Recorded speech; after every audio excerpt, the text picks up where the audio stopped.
Géopolis Télévision, dans les profondeurs de l'économie africaine. Tout de suite,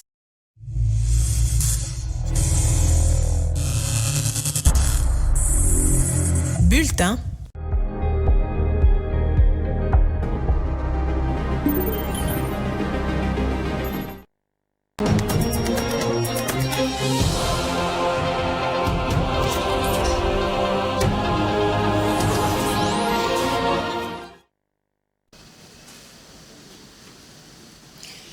Il est temps de vous informer, mesdames et messieurs. Bienvenue à ce 13h sur Géopolis Télévision.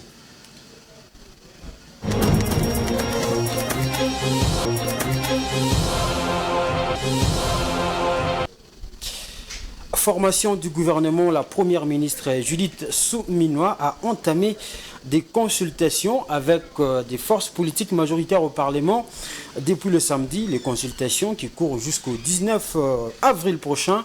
Le samedi dernier, la chef du gouvernement a commencé par recevoir le regroupement politique dynamique Agissons et Bâtissons conduit par Sama Lukonde.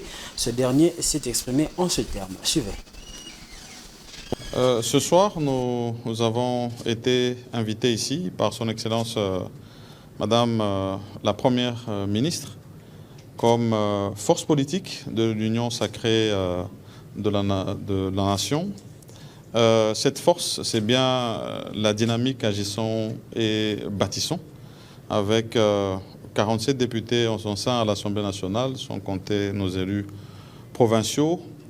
Et au nom de toute cette force politique, et même au-delà de nos militants, nos premiers mots ont d'abord été des mots de félicitations à Madame la Première ministre pour son élévation par son Excellence Monsieur le Président de la République, son Excellence Félix Antoine Tshisekedi Tshilombo à ce poste comme première femme, Première ministre de ce pays. Ensuite, nous avons eu des échanges sur la formation du gouvernement. Cette formation qui a tourné autour du format, qui se veut être celui qui va aller vers la réduction du train de vie des institutions, en commençant aussi par celle-là, mais aussi les profils des personnes qui doivent animer ce gouvernement, où nous souhaitons, en tout cas selon le vœu de son Excellence Monsieur le Président de la République et ce qui nous a été dit par Madame la Première ministre, c'est des personnes expérimentées avec une forte probité et surtout des personnes qui remplissent d'autres cases telles que celles du genre et de la jeunesse. Bien sûr, nous avons eu d'autres échanges qui, elles, ont eu attrait aux priorités qui vont être mises en avant dans le cadre du travail de ce gouvernement.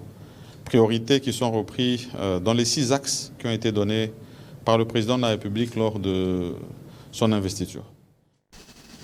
Et puis cette information en bref, sachez que du 15 au 20 avril 2024, il se tiendront les réunions du printemps du groupe de la Banque mondiale et du Fonds monétaire international. Selon un communiqué officiel du ministère des Finances, la République démocratique du Congo sera bien représentée à ces assises. Déjà, une délégation du gouvernement de Kinshasa séjourne depuis le dimanche matin à Washington, aux États-Unis d'Amérique, signalant que la RDC et le FMI sont en passe de conclure la 6e revue dans le cadre du programme des facilités élargies de crédit, une première pour le Congo-Kinshasa d'atteindre cette étape.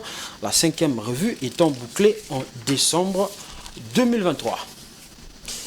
Et puis, Stenke Fungurume Mining, une joint venture avec le groupe Semok et la GECAMINE, est heureux d'annoncer que pour l'exercice 2023, il a produit plus de tonnes de cathodes de cuivre et de cobalt métal sous forme de dioxyde de carbone. Comparativement à l'année 2022, la société a aussi réalisé des investissements importants dans le domaine de développement communautaire. De plus amples détails avec Dieudonné Bonali. Stenke Fungurume Mining est heureux d'annoncer que pour l'exercice 2023, il a produit 280 297 tonnes de cathodes de cuivre contre 254 286 tonnes pour 2022 et 21 590 tonnes de cobalt métal sous forme d'hydroxyde de cobalt contre 20 621 tonnes pour 2022. Pour la même période, la société a versé un montant net d'environ 1,123 milliard 70 dollars américains contre 987 35 000 dollars américains en glissement annuel au titre d'impôts et autres paiements connexes au trésor public et à d'autres services administratifs publics de la République démocratique du Congo. Depuis le démarrage du projet en 2006, ces paiements ont atteint un montant total d'environ 5,891 milliards de dollars. La société a aussi réalisé des investissements importants dans les domaines du développement communautaire. En effet, depuis 2006, TFM a financé pour un total de 284 millions de dollars des projets communautaires, dont 19 millions en 2023. En outre, TFM alloue 0,3% de son chiffre d'affaires à la dotation TFM, anciennement Fonds social communautaire. Depuis le lancement de la production, les contributions à ces fonds s'élèvent à 63 millions de dollars américains, dont 9,77 millions en 2023. Et puis dans un communiqué rendu public ce dimanche 14 avril 2024, la chancellerie de l'archidiocèse de Kinshasa s'est montrée indignée du traitement qu'elle qualifie de dégradant qu'a été victime, selon elle, le cardinal Fridolin Ambongo à l'aéroport international de Njili ce même dimanche à midi. En effet, le chef religieux se rendait au Saint-Siège à Rome pour une mission ecclésiastique. Cependant, les services de l'État commis sur place lui ont privé l'accès au salon diplomatique, un privilège qui lui revient de droit au regard de son statut, signale la chancellerie. L'Église estime que ce dénigrement est consécutif aux dernières prises de position du cardinal sur la marche du pays. Et puis à l'international, sachez que dans le cadre de la coopération Sud-Sud, le président de la République du Gabon, le général Brice Oligui Nguema, en visite de travail en Côte d'Ivoire, a apprécié les avancées économiques, sociales et infrastructurelles du pays de l'Afrique de l'Ouest qui, pour lui, représente un modèle à suivre. Pour répondre aux défis de développement économique, social auxquels le Gabon est confronté, notamment la crise énergétique, les autorités de la transition misent sur la coopération Sud-Sud. Le général Brice Oligui Nguema, en visite de travail en Côte d'Ivoire, est allé s'enquérir du fonctionnement de la centrale thermique d'Azito, située à Abidjan, qui produit plus de 710 MW, soit près de 27% de la capacité totale de production électrique de la Côte d'Ivoire. Avec 2907 MW de puissance installée fin 2023, la Côte d'Ivoire produit de l'énergie pour sa population et ses industries et exporte également de l'électricité vers 7 pays d'Afrique de l'Ouest, notamment le Ghana, le Mali, le Bénin, le Burkina Faso, la Guinée, le Libéria et la Sierra Leone. Le fait de venir ici sur cette centrale et regarder, c'est un modèle qui nous inspire. Parce que je me dis que la coopération, on peut l'avoir entre nous, cette coopération Sud-Sud. Et mon grand frère, le président Ouattara, a promis m'accompagner dans ce domaine.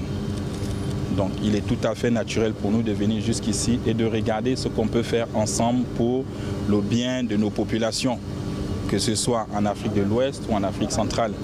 Nous sommes tous des peuples africains et ce modèle nous inspire en vue de corriger le manque d'énergie et d'électricité que nous avons à Libreville et pratiquement dans toutes nos villes.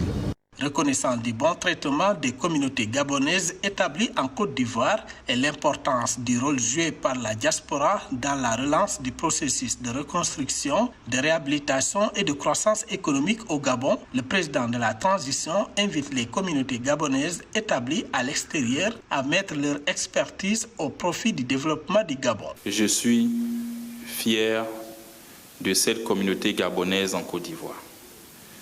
J'ai lu plusieurs fiches de renseignements qui m'ont été adressées.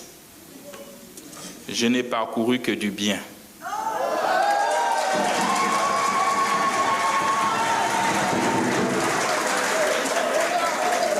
Avec le président Ouattara, nous avons échangé en toute liberté. De savoir qu'ici, en Côte d'Ivoire, les Gabonais se portent bien et qu'à Libreville, les Ivoiriens également se portent bien et qu'ils se sentent chez eux. Je demande à beaucoup de Gabonais qui ne font rien à l'étranger de rentrer chez eux. Je demande également à cette diaspora qui a de l'expérience de rentrer. Selon les dernières données de la Banque africaine de développement, les perspectives économiques du Gabon seraient favorables en raison de la forte demande pour les produits exportés, notamment le pétrole, manganèse, bois, huile de palme et de la poursuite des réformes économiques. La croissance du pays d'Afrique centrale devrait se situer à 2,7% en 2023 et 2,8% en 2024. Et voilà, c'est la fin de ce bulletin d'information. Merci à vous de l'avoir suivi. Au revoir.